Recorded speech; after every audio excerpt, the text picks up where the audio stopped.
Addiction pills. First and foremost, let us thank the person of the Holy Spirit by giving him a big shout.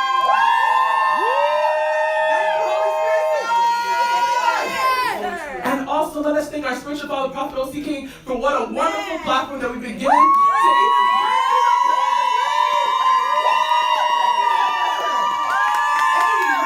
even and we'd like to thank all of you in the audience, all of you on our social networks. Thank you all for joining us and allowing us to walk into your homes. Woo!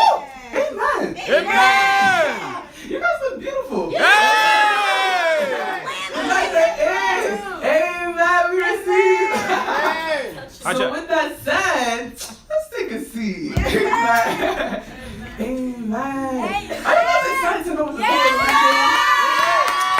Are you really excited to know what the Lord is doing? Okay. Hold on tight because the pill of the week is a little juicy. It's real. Amen. And all of you have experienced this to a certain level of life. Some of you may enjoy it more than others. Well, we'll find out. Because I know there's a famous quote. It says, no pain, no gain. Our addiction pill of the week is pain.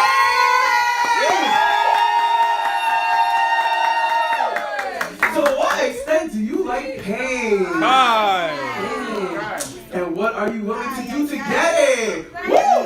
Amen. Because the thing about it is that pain is something that many have found pleasure in. They have found pleasure in. And there's a symbiotic view between both of them, pleasure and pain. Wow. That's what we're going to get deeper in. Yes.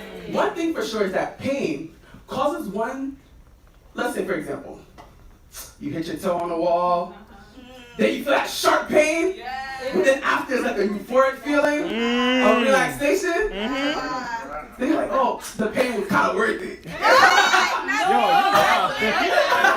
That's what we're saying. Or sometimes, to the limit. There's some people who just like things that are hard to get in life. That's true. There's some people, it could just be the tattoos. It could just be things that cause one intense pain. Brings them immense pleasure. And as we explained, it deals with the central nervous system, where endorphins are released when one feels that pain. It causes them to release endorphins, which causes kind of like the narcotics of the body, which brings about relaxation, which makes someone feel at ease. So every pain has a gain. Well, we'll find out addiction pills. Amen. Amen. For example, many of you guys exercise, you run, you do sports, you play basketball, you play soccer, you do all these fun sports, right? One thing is for sure is that even when you go through that, let's say, intense running, and there's that point in life you're like, no, I'm gonna stop. But then that's that runner's high, where that person's like, nah, beyond the pain, I'm gonna push through the pain. And the pain becomes a source of pleasure, where they're fighting against it. But this same pain can also be used in other things. It can change situations in relationships. It can change situations in various departments of one's life. It goes beyond just the run, or it goes beyond just the nub on the wall. No, there's a pain that people like and desire. Amen? Amen. There's a pain that people like and desire. So we want to ask you guys a question today. Can this pain be somewhat addictive? Have you ever enjoyed a certain kind of pain that pushed you to that level?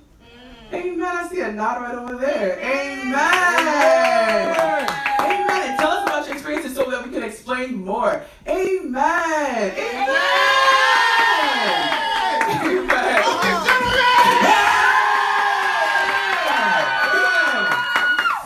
Glad to see you, Pastor Chichi. Glad to see you, sir.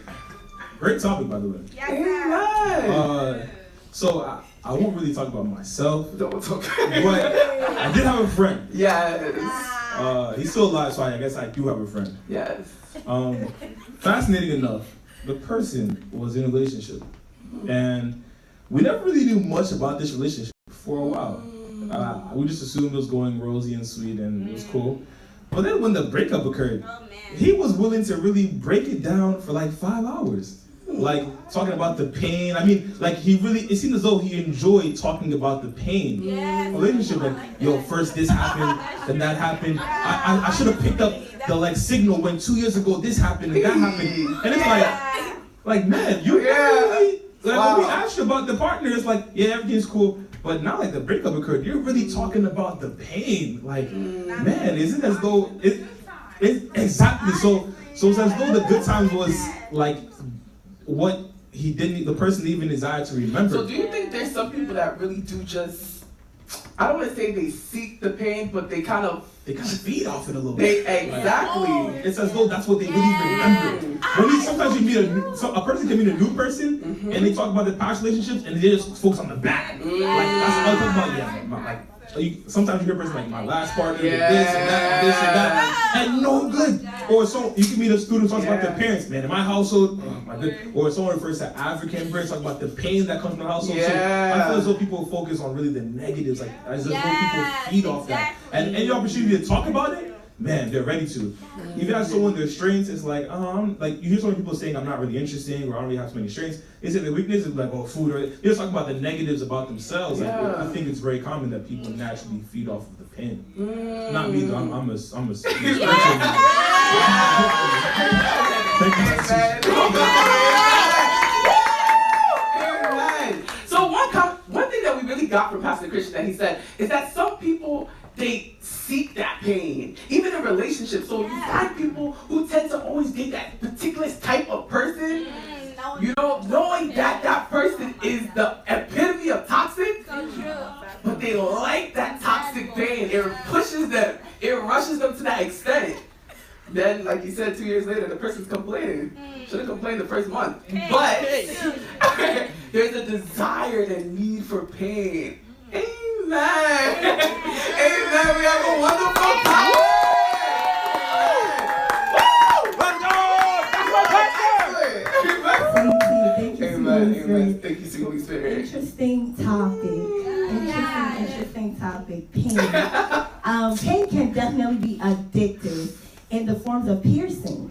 Like a lot of people can pierce the pain away. We know someone personally who used to do that. Like for every piercing there was a story, and for every pain there was a story. And people get addicted to pain because some people is mistaken to be weak. So through pain is where strength is demonstrated. So they're like, okay, the more pain I go through and the more I talk about it, that's the more in the public eye or even to myself, I'm noticed to be the strong one. That's why a lot of times when people share their story and they share the pain side of their story, they talk about their strength. Is it really strength or is it really just complacency? Because there's a way that pain causes one to be numb. That they don't know. And that's the reason, because another thing about it is when someone is numb, what does it do? It makes them escape reality. So that's why you have people who are on narcotics. It helps them escape reality. So that's why pain can definitely be addictive. That you see that even when someone is so under too much pain, you'll see that person will just continuously push harder. And you notice it's some people even in life that when they're really, really in pain, that's when they're more effective. When they're not in pain, you don't see them as more useful. You don't see them push into, that's why they call it push into the limit. They push into the limit. What's the breaking point? Exactly. The breaking point is when they find everything too relaxed and they just don't know what to do. They have to go and you have people like that who go and create habits that they just don't know how to live without pain. And it's just crazy because they like that adrenaline rush. They like that pumping. They like that overflowing. So they always try to do something. And you have people, even when it comes to exercise too, they always use that in the form of exercise. No pain, no gain. So you work hard. The more you stretch your muscles and even stretch it, that's the more your muscles even grow. So we have the positive side of pain and we have the negative side. Even when it comes to the muscles, when it stretches and relaxes, also pain and exercise. So we have a positive and negative. Yes. Pain. Amen. So another thing is that pain tends to bring people together. It tends to bring people together. For example, if group of refugees from a specific country come to America. We had a conversation with a young lady today, and she said her family is a part of a group of refugees from Eritrea that came to the country, and he said that all of them know each other. So all they talk about is the pain of coming out of that departure of that civil war between Ethiopia and Eritrea. They talk about the pain of having to come to America with nothing. So they desire to be in the company of those who are in pain. Yes. But what kind of company is that? Where's the joy? Yes. Where's the love? Yes. Amen. So we have another beautiful comment. Amen. Thank you, Holy Spirit. Come closer. Amen. You look good. You look excellent.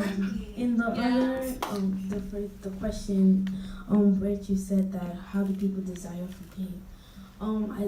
I mean, I don't think, I didn't know what to say. I just had to look at the internet, and I saw that another way people desire pain, especially women, is through homosexual.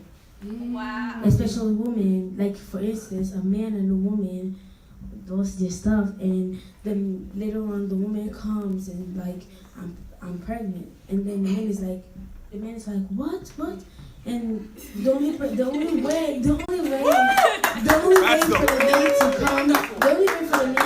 to come together is for the woman to get out, remove the baby, and that will make the woman happy because she doesn't want to leave. And still, if her parents doesn't know, she's gonna get in more trouble. So that's another way someone can get it. Amen. Wow. What? Show you. So, let's have another comment before we make our comment. Amen. Can you come for it? Amen. Let's go. Amen.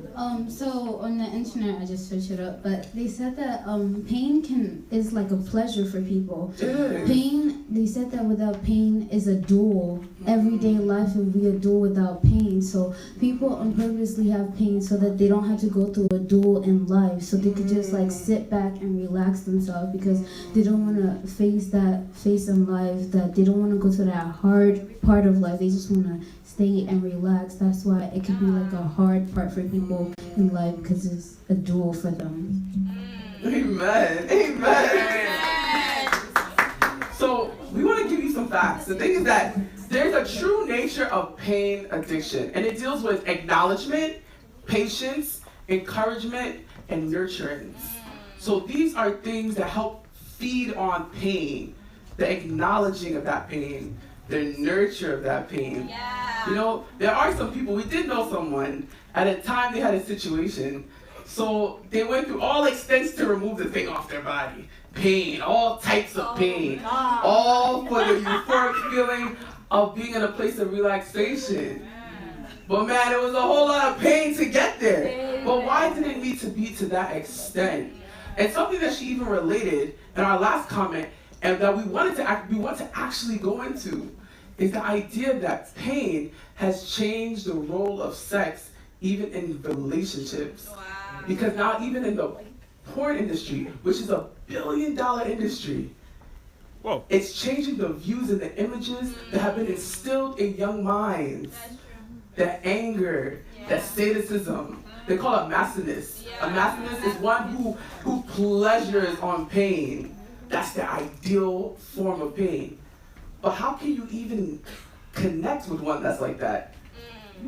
To what extent are you willing to be in unison with that person? That's what we want to further talk about too. Amen. Amen. Amen. Brother, beautiful comment. Amen. Amen. Amen. You look excellent, sir. Amen.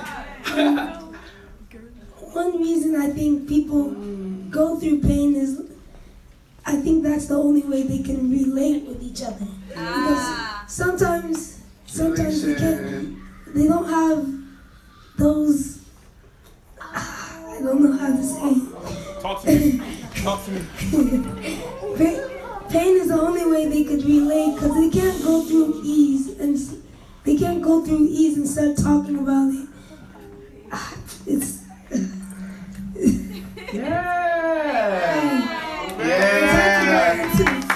Yes.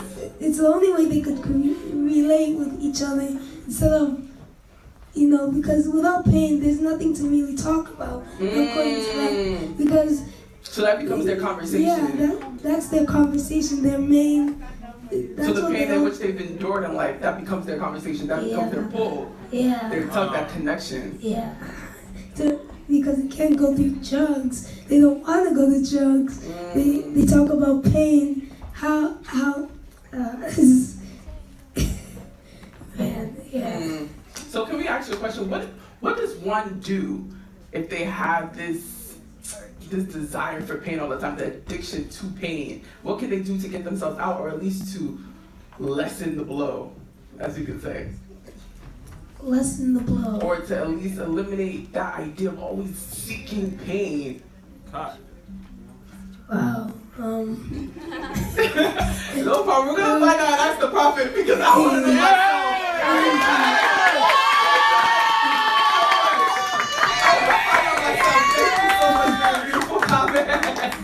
Amen. So, as we've all discussed today, we found out that pain can be an addiction. And there's extents to it. There's a level to this pain. There's a level to which someone seeks this pain, desires this pain. And I want to know, is this really an addiction, and to what extent is it? How do you get out? And how do you get out of it? Because I'm trying to figure, what can one do to get out of this pain, this desire, this need for it? Yeah. Personally, pain hasn't been my thing, but actually, pain can be in a lot of things, both in relationships, academics. You could just be going through the pain of doing a course you're not good at. Ooh, man, some people, a lot of med students, if you took it 3 times, let it go. Amen. It can even be in finances. Somebody likes the pain of their finances. Account always is negative. I just need that last. There's pain in a lot of things, not only in the health and the illness factor, but in various sectors. And we want to know, can one really be addicted to this pain? And honestly, we're trying to get out. So, if you want to know the answer, stay tuned for Ask the Prophet. And I want to thank you all for joining.